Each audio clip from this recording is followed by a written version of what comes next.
Minsan, binigyan pa nga ako ng death certificate ng kusado. Pagkatapos, pinahuli ko, huling-huli, buhay na buhay. Ganon ang ating korte dito. Huwag na kong padara ng kalukuhan ninyo dahil alam na alam ko yon. Kayo, nag-practice kayo, 1 taon, 2 taon. Ako, RTC judge.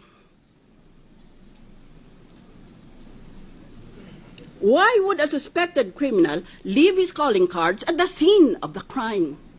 Kung noon pa, gusto pala niyang itago ang kayamanan niya, eh bakit niya ilagay sa pangalan niya?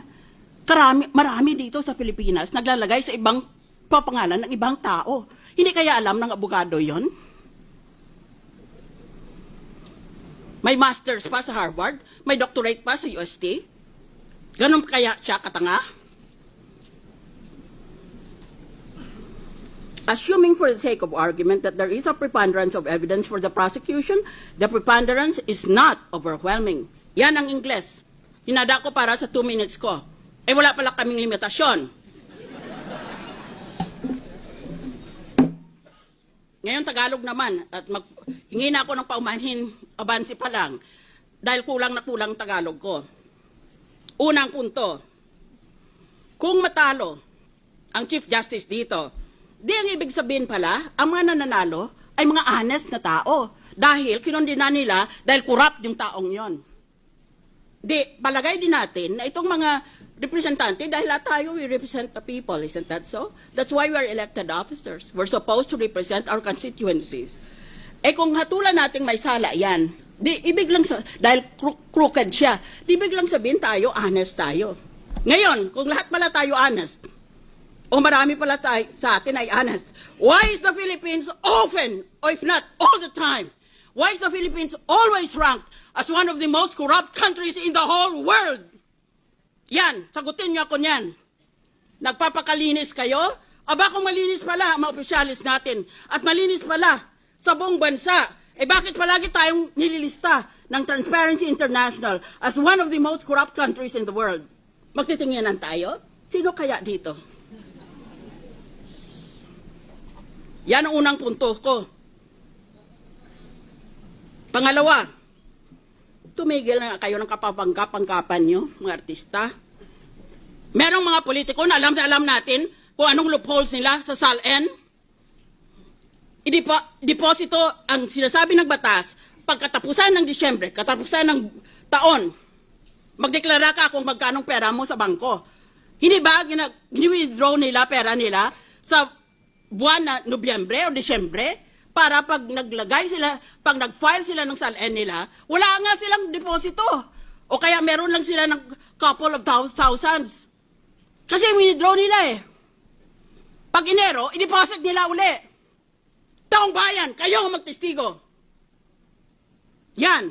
Ba't hindi natin habulin yung ganon? Pangalawa, palusot. O pangalawa, na ginagawa nila na loophole sa SALN.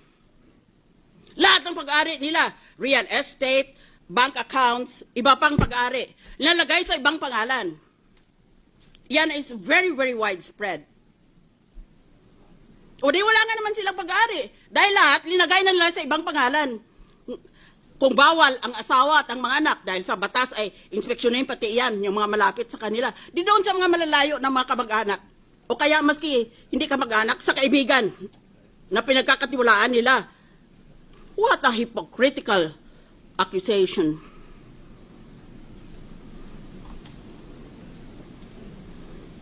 That is a problem with this country. We're all for honest government, and yet the world condemns us as one of the most corrupt countries in the world. That's why it is difficult to win in any international election, in any international campaign, because the Philippines, among others, has a reputation of being a corrupt country. Isip ng iba, kung corrupt ang bayan na yan, walang matinong lalabas dyan. Walang matinong ibubunga yan.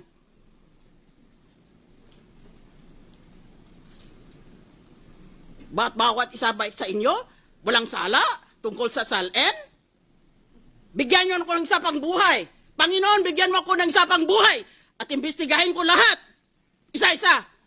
Dito sa Senado at sa House of Representatives. Tignan natin. Pati sarili ko, imbestigahin ko. Order, please. Ang daming loopholes ng SALN na yan. Ba't hindi kayo umimik noon? Ba't ngayon bigla na lang kayong so exercised about a loophole? Well, if that is the case, then let us all just put our assets in dollars and know the purpose of the SALN will be perverted or corrupted. That is true. But what about all the other loopholes? Bakit ngayon lang kayo nagalit tungkol sa loophole na yan? Bakit doon pa? Dahil yung iba sa atin, ginagamit yung mismong loopholes na yon. Hindi lang sila ma-impeach. Sunod na punto. Sinabi ko sa umpisa, this is quasi-judicial and this is quasi-political. Yan, aminado yan ng mga authors. Si Professor Charles Black ng Yale, si Professor Raoul Berger ng Harvard. Mga tinitingala yan ng mga authorities all over the world. Ngayon, this is quasi-judicial. Ibig sabihin, kalahati niyan politika. Kalahati yan batas. Napakahirap gawin yan. Ngayon, ako, dahil naging RTC judge, ang ginagamit ko lang ang batas. Wala akong ginagamit sa pampolitika dahil hindi na ako makatakbo ulit. Natawag na ako ng International Criminal Court. Wala na akong kinabukasan sa politika sa Pilipinas. Even if I wanted to, I am prohibited because this is already my second term, consecutive term. Ngayon, ano ba ang sinasabi na quasi-political? Investigahin nga natin for future impeachments. Anong sinasabi na quasi-judicial, quasi-political? Madaling intindihin ang quasi-judicial. Kalahati niyan tungkol sa hustisya o tungkol sa batas. Pero kalahati yan tungkol sa politika. Anong ibig sabihin ng tungkol sa politika? Tungkol sa politika, dahil ang ibig sabihin dyan, pag-isipan mo at pakinggan mo ang mga taong bumoto sa iyo. That is actually the meaning of quasi-political. Because the people might disagree with what the law says. Yon ang pakikinggan mo. That is the meaning of quasi-political. Hindi ibig sabihin quasi-political na buboto ka, ulit bibigyan ka ng mamahaling proyekto sa public works na kung saan maaaring kumita ka. Alam naman natin yan. Kung magkano ang halaga ng public works mo, 10% punta sa iyo kung gusto mo. Hindi iyon ang ibig sabihin na politika. At hindi ibig sabihin na quasi-political na isipin mo, nako, tatakbo ako. Either for re-election or for another position, or I need some position in government for my kalyado ko, who I will use as my dummy. That is not the meaning of quasi-political. May I request the lady to wind up this? I thought that I was unlimited. I prepared a 2-minute paper, but I will obey the injunction. Tsaka, isang punto. Nang nagtapos magpresenta ng ebidensyang prosecution, naglabas ng mga survey ng mga tao gusto pala na guilty ang Chief Justice. Ngayon natapos ang depensa, saan yun ang mga survey? Wala. At, huli sa lahat at pinakamahalaga, anong magiging, hindi lang importante kung anong magiging desisyon natin ngayong hapon, anong magiging katuparan, anong susunod sa ating desisyon. Ulit ba mananalo tayo sa botohan? Panalo na tayo sa masa na nakakarami sa ating bansa. And we follow the rule of the majority.